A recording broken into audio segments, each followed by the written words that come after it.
Civic ভলেন্টিয়ারের চাকরি থাকতেও ভিন রাজ্য কেরালায় কাজে গিয়ে মৃত্যু ধূপগুড়ির যুবকের। গোটা গ্রাম জুড়ে শোকের ছায়া। মৃত্যুর কারণ নিয়ে ধোঁয়াশায় পরিবারের লোকেরা। জানা যায়, ধূপগুড়ি থানায় 2013 সালে সিভিক ভলেন্টিয়ার হিসেবে কাজে যোগ দেয় ধূপগুড়ি ব্লকের ঝাড়আলতা 1 নম্বর গ্রাম পঞ্চায়েতের লক্ষ্মীকান্ত চা বাগানের যুবক সুরেন্দ্র কুজুর।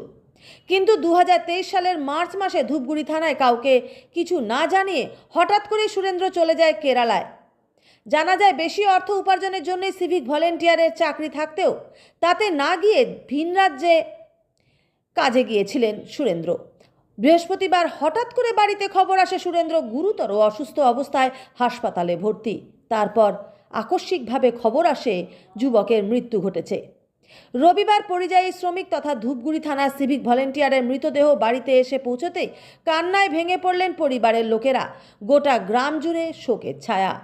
পাড়ার ছেলে